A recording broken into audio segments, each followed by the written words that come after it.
Hannah, I just handed in the divorce papers. Great. I take it you know where we both stand on custody of the kids. The twins, Ben and Ivy. You get Ivy, and I get Ben. To tell you the truth, I still don't agree with it. What good is complaining after all this time? It's already decided, and there's no going back. I know that. But I can't just look the other way when you call our daughter such horrible things. A brainless good-for-nothing? Really? It's the truth. What do you want me to do, lie? I have to take Ben because my dad's company is in urgent need of a successor. But Ivy? Yeah, that's not happening. It'd be one thing if she was smart and gifted like Ben, but it seems like she didn't inherit my amazing elite genes like he did. Her grades are average at best. Her face is ordinary. She's not even good at sports. She has no redeeming qualities. She's literally the most average kid I'd ever met. Why would I want her? In any case, the only life that could possibly await a girl like that is marrying into the family of some run-of-the-mill office worker. There's no way she's got what it takes to inherit my dad's company. What benefit is there in having her around eating my food? As long as I get Ben, I'm happy. Oh, good grief. It goes without saying that you better not ever say any of those things to her face. But don't go spewing your poison in front of Ben either. They're twins. They think a lot of each other. They're well past the age of not being able to understand things adults say, so you need to be careful. I'll be furious if I hear you've been filling Ben's head with horrible things about his sister. Yeah, whatever. Anyway, it's not like me and you are ever gonna meet again after this, is it? I'm serious. Please, don't. Take good care of Ben, won't you? Of course I will. I don't need you to tell me. He's gonna get an elite education and make tons of money, you'll see. Benny boy's going places. It's not that I don't understand you wanting those things for him. But please make sure you let him do the stuff he wants to do sometimes too, okay? Yeah, whatever. I guess this is it then. Yeah. Bye.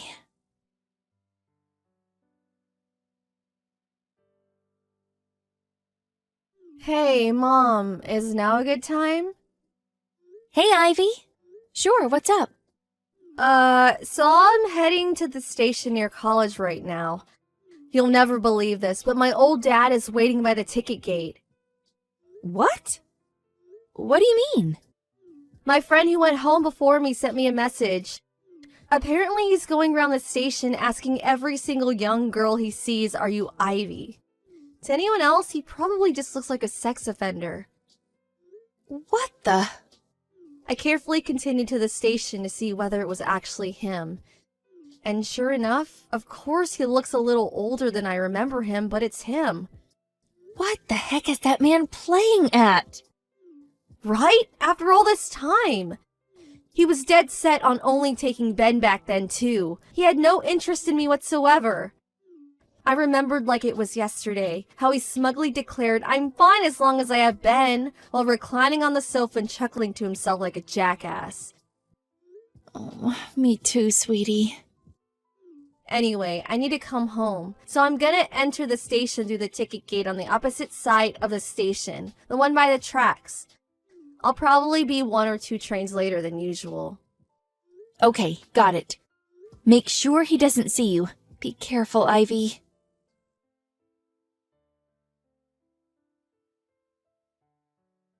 Hello, Hannah. It's been a while. It's me, Gary. We need to talk. We do? Yes, we do. So it's like this, see? About a week ago. You were lurking around the station like some creep trying to find Ivy? Huh? You know? I know. You were running around approaching every girl who looked like they might be under 25, asking if they were Ivy, weren't you? One of the girls you approached was Ivy's friend. Thankfully, she messaged her immediately with a warning to avoid the area. Oh, I see. So does that mean she went home a different way so I wouldn't find her? That's right. How could she? I went out of my way to try to find her! We could have finally been reunited! I'm her father, damn it! This makes no sense. Did you forget everything that happened back then? Huh? The reason we divorced in the first place is because Ben was the only child who existed in yours and your dad's eyes. On the rare occasion you actually acknowledged mine and Ivy's existences, you treated us like dirt. Your face practically lit up when I suggested divorce, and you had the papers signed and handed in before the day was up. You had no interest in having any part in Ivy's life, and you certainly weren't going to fight for custody of her. In spite of that, I suddenly hear you're running around the station, approaching every teenage girl you see like some kind of a sex pest in order to try and track down your estranged daughter? I'm struggling to understand here. Can you help me out a little? What choice did I have? I don't know where you guys live anymore. All I had was some vague information on which college he's at. And so that was my only option. That's not what I'm asking. Not that that's not a problem, too. But if you wanted to meet Ivy, you should have come to me first. I'm her mother and legal guardian. We intentionally kept hold of each other's numbers for this exact reason, did we not? Stop taking liberties! Do you really want me to go into all the boring details? I don't have time for that. The point is, Ivy's doing really well now, isn't she? Looks like you did a half-decent job raising her after all. I heard she always gets the top grades in school, and was even president of the student council. Is it true? What's more, she even got into Apple College! Everyone knows how brutal their entrance exams are, so she must have something in between those ears of hers after all. What's your point? The point is that it turns out she did inherit my amazing elite genes after all, and this just proves it! That's my girl! Which means I'll be taking custody of her. Thanks to your hard work, you did a great job, really! You can leave the rest to me. What do you mean? What do you mean, what do I mean? Ivy must have gotten into college on a scholarship fund, right? And she has to be working crazy hours at some part-time job. Scholarship fund? Part-time job? You can't play dumb with me, Hannah, because I'm smart. Very, very smart. We agreed neither of us would pay child support at the time of the divorce since we were both taking a kid each. But unlike me, who was always working, and at a pretty good company at that, you were a stay-at-home housewife until the divorce. Even if you did manage to find a job after the split, your salary would have likely been average at best, realistically speaking. Now thinking about it logically, the only way Ivy could afford to go to Apple College despite being raised by a poverty-stricken single mother like you is through some kind of scholarship fund or job. Am I right? Or am I right? What happened to all that stuff you said about Ben? Huh? You used to always say you'd be happy as long as you had Ben. What happened to that? That kid. He was a complete disappointment. What? He betrayed my expectations in the most pathetic, cowardly way. He ran away as soon as he graduated high school, in the middle of the night, no less. Pfft. I have no idea where he is now. Are you even gonna bother looking for him? I was so disappointed I didn't feel like wasting my time trying. I decided to wait for him to come back and apologize before considering forgiveness. Not gonna lie, that hurt. I was pretty dejected. But, right around the same time, I got word of what a high achiever Ivy was turning out to be. I thought it could only be fate. Which is why I'm doing whatever I can to find her as quickly as I can. With me raising her, she won't have to waste her time working some crummy job or relying on scholarship money to study. I'm exactly what she needs right now. Oh yeah, my dad changed his mind. He's ready to let her be the successor to his company now. Gary, do you even know which faculty at Apple College Ivy is studying at? Huh? The legal faculty. What? Wasn't she majoring in economics? She decided she wanted to be a lawyer and went to college to study law instead. A lawyer? No, she will not be a lawyer. Starting next year, we'll transfer her to the Faculty of Economics. Contact the college and have them initiate the procedures. Now! Why? Because she has to inherit my dad's company! She can't do that if she's a frickin' lawyer! She has to learn economics! There's no other option! Oh, so that's why. Huh? You were trying to force that on Ben, too, weren't you? Forcing? A father's authority is final! He has no right to disobey my command, and learning economics is an essential requirement of inheriting my dad's company! You should be careful how you speak to me! Do you have any interest in what Ben himself wants to do with his life? Do you even know what that is? Huh? Your son wants to be a chef. A chef? You do know how much he loves cooking, don't you? Oh yeah, I remember catching him wearing that stupid hat a while back. That stuff's for pansies! I told him how shameful his stupid effeminate behavior was and banned him from embarrassing me by ever doing it again! I know. That's why he ran away in the night. Huh? Ever since he graduated high school, he's been working part-time to save up money to go to a specialist culinary arts college. He's set to start studying there next April. He is? Hey, wait a second. How do you know all this? You weren't supposed to meet him after the divorce! We agreed! I know, we didn't meet. At least not while you had legal custody of him. Huh? What are you trying to say? Don't tell me you forgot. Ben and Ivy both turned 20 the year before last. Huh? So what? They're fully fledged adults now, so the custody terms we agreed on during the divorce no longer apply. Ben doesn't need your permission to come and see me anymore. Oh, he doesn't, huh? Which is why he came to see me, just yesterday in fact. Wait a sec! How did he know where you live? He and Ivy have had the same friends since back in elementary school, so he's always known my address. How dare you! You've all been conspiring behind my back this whole time! Ben told me all sorts of things. For example, how you temporarily became president of your dad's company. But were too much of an incompetent moron to run it properly, and your aged dad was forced to take the reins again before he ended up in the red or going bankrupt. By some miracle, you're still hanging on to the managerial position by a thread, but your dad swore you'd never be president again. Then, to make matters worse, Ben, who'd he'd been grooming to be his successor, decided he wanted to be a chef instead and pulled the disappearing act. The only reason you're trying to track down Ivy now is because you're out of candidates to inherit the company, isn't it? If you're such an expert on the situation, why don't you just hand her over already? You know damn well it's in Ivy's best interest to be a household with money so she can focus on her studies. You're just being stubborn and selfish. There's just one problem. Ivy never wants to see you again. What? I did just tell you.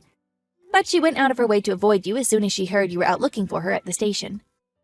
You can think of that as her response to your proposal. Do you understand what a generous offer this is? I'm offering to cover all of her expenses until she graduates college. Not only that, but there's a CEO position waiting for her when she does. With me, she walks the path of the elite. With you, it's nothing but poverty, poverty, poverty! The opportunity to live a life free from financial worry is staring her right in the face! She'll never struggle for money again! Gary, Ivy isn't studying on a scholarship. Huh? She doesn't have any money worries at all. Don't make me laugh. There's no way a peasant like you could afford to cover her tuition fees at Apple College. What did you do? Rob a bank?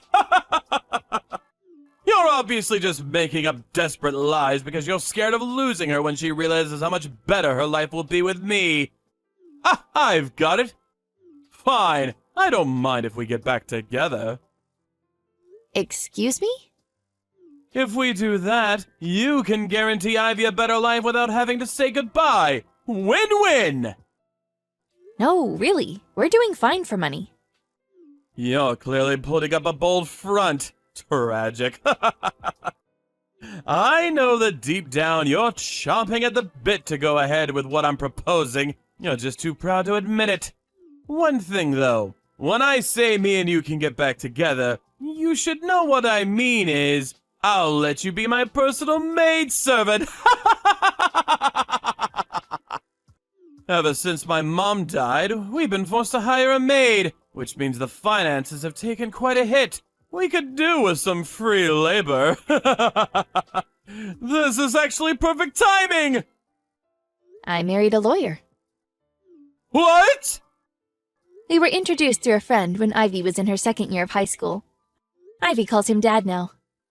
She does what now? How dare she, that traitor! It's thanks to his influence that she decided she wants to be a lawyer. Even so, I'm her dad and always will be! Actually, the adoption procedures were recently finalized, so legally speaking, he's her dad now. What? You let him do that? As you probably know, a lawyer's salary isn't half bad, and he's been kind enough to cover half of her college expenses, so you really don't need to worry about us struggling. Half? He did offer to pay the full amount, but I worked so hard to save up money to send her to college before we got married. Plus, Ivy herself has been working long hours too. So to make sure we'd never forget what we went through, we have a constant reminder of the importance of hard work. We paid the other half ourselves. I don't understand. Why wouldn't you accept?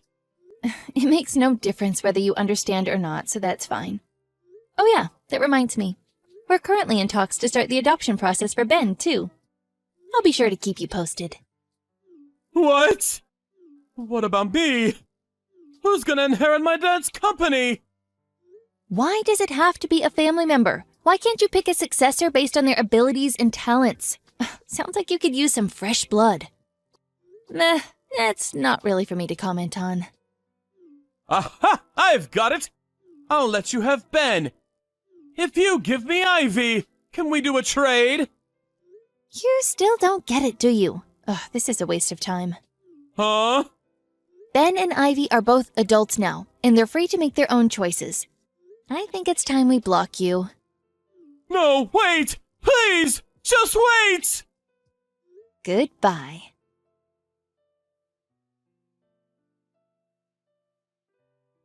I heard through a friend a few days later.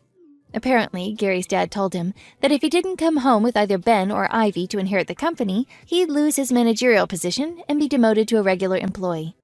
After I blocked him, he went on the offensive with Ivy. Once again, he was sighted approaching young girls at the station, but this time around, he was swiftly reported to the police and arrested. My husband, the lawyer, decided it was time to take action. He had a restraining order put out against Gary, banning him from ever coming near any of us again. A year later, Gary's dad's company went bankrupt. Apparently, word of one of the managers being arrested for harassing young women in public played a part in the stock price hitting an all-time low and the company's subsequent collapse. Both Gary and his dad worked like dogs to pay off the debt they took on in a desperate last-ditch attempt to save the sinking ship.